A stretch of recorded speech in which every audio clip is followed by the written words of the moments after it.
Hello and welcome back once again to After the Credits. Today we're talking about A Cure for Wellness. So what did I think of A Cure for Wellness? It started out kind of interesting but got very confusing and very pointless about midway through. And the wrap-up ending was just kind of, why? How does that relate to anything else that was going on? And it just seemed like they had an idea for a monster movie and weren't sure how to pull it off, so they wrapped it up in this other oddball mystery type of movie. So basically, as one of my coworkers described it, it's a movie about fucking water. Seriously, it's about water. So what does it have to do with water? Well, the background story of the movie is as follows.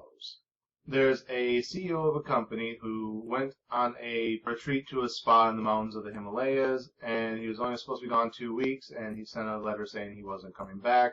There's an important merger coming up, there's some irregularities in the books, and they need someone to take the fall and balance everything, so they want to send somebody to go get him from the spa and bring him back home for the business transaction. And then following the merger, he can go back to doing whatever the hell he wants to do. So they send this young go-getter up to the spa to look for the guy. He gets a little bit of the runaround from the staff there, so it's kind of like, well, I'll be back with authorities if I have to until I can see this guy, so, blah, blah, blah, blah, blah.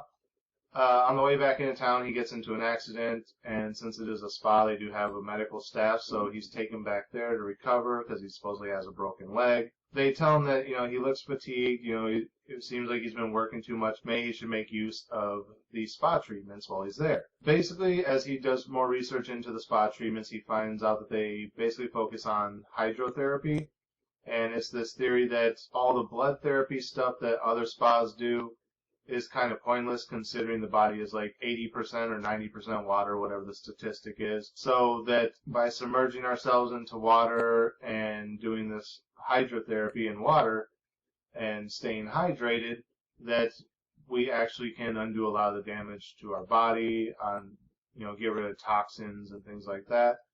So they start doing that kind of stuff, and he starts to see things, and they say, well, that might be part of the hydrotherapy. Sometimes people see hallucinations when the toxins are escaping their system. But he starts to think that, like, everyone's out to get him. There's this conspiracy going on. Something's not right. And it all revolves around this backstory of the castle that the spa is in and the backstory of the Baron who used to live at the castle. So as time progresses, they keep trying to make it seem like he's more and more crazy while he still holds his ground of, I'm not crazy, there's something going on here.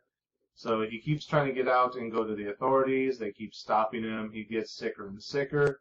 Finally, he realizes that the hydrotherapy is actually making everyone sick, and their goal at the spa is to kill all these old rich people for some nefarious purpose. So then as the movie goes on, you kind of start to swing more towards, well, is he actually going crazy? Because that's the way they kind of make it look, because he's getting these treatments, and every time he's getting the treatments seems to be when he has one of these panic attacks or realizations or whatever, and kind of goes overboard, and it's like, well, maybe he is just going crazy due to the treatments.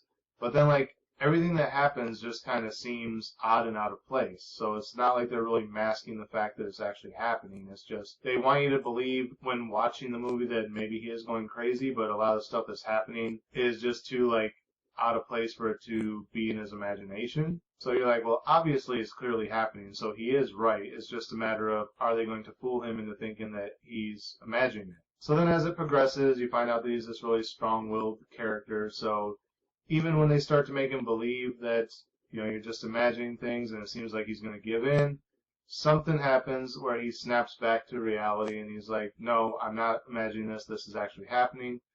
And it's just really long and repetitive in that nature, where they could have trimmed that down a lot. Like, if they would have kept going with he's finally realizing he's imagining it and have it go on for a while like that, before he finally realizes, hey, I wasn't crazy after all, there is actually something going here, it would have paced it a lot better. But, like, as soon as they had him convinced, he immediately snaps back to, no, I'm not crazy.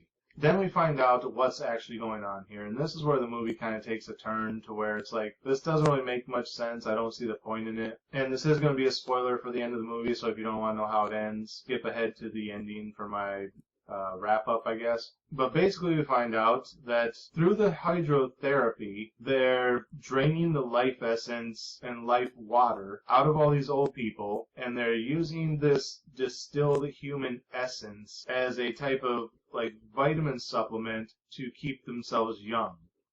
And it turns out that the Baron, who lived over 200 years ago, is still alive. And spoilers, he's the doctor who's running this spa. He's tricking people to come there so he can keep taking this medicine to keep staying alive. It also gets into some weird, like, incest stuff, because it turns out his daughter's alive too. She doesn't 100% know that she's his daughter.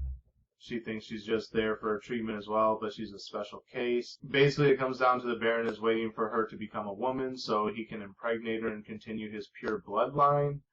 And it just gets really odd. And then at the end, you find out that because the Baron is like 200 years old, even though he's been taking these supplements to stay alive, his body is still rotting.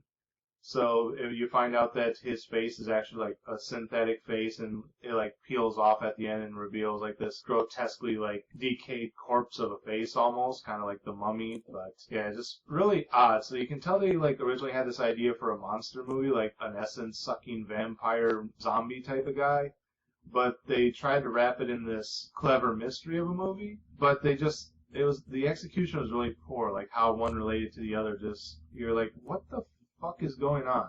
It really made no sense by the end. So then there's like the whole incest angle where he's trying to mate with his daughter, and then the guy who thought he was crazy, but now he knows he isn't crazy, goes to her rescue, tries to save her, and whether or not they get out, I'm not going to spoil for you. I will leave some mystery to the movie, but overall, it just wasn't that good of a film. Like, it started off pretty strong, other than the fact that it was sort of a period piece, and you're kind of like, okay, I gotta get around all this stuff, and then it got really repetitive. Like, right when it started to get good, it got really repetitive. So it actually pulls you back from, oh, this actually turned out to be a fairly decent mystery movie. Is the guy actually crazy or not?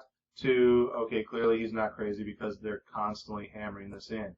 It's overly repetitive to the point that you know he's not crazy. And then the ending is just kind of like, what the hell was that? What did it have to do with anything? So yeah, I'm not going to spoil the entire ending of what happens, but it's vaguely a monster movie, so you kind of know what's going to happen. So what would I give it as far as a star rating? I guess probably a 2. Like I said, if you can get past the period piece and the oddness of the movie, because it kind of starts out kind of along the same vein of like the Hudsucker Proxy, where you're looking at this like, what is this old-timey period piece movie? And then the Hudsucker Proxy actually turns out to be a fairly decent film once you get past that.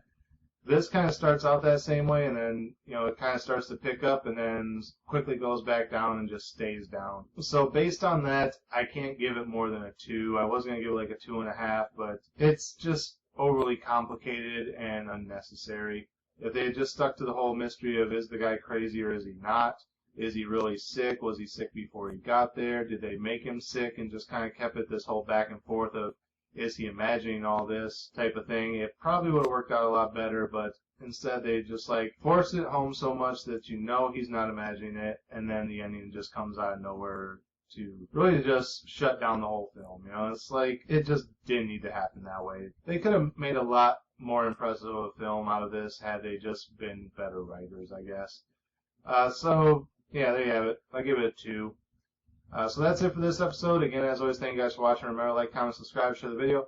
Links are down in the description. Click the bell up here in the corner. Make sure you're getting notifications every time I post new content. And until next time, we'll see you after the credits.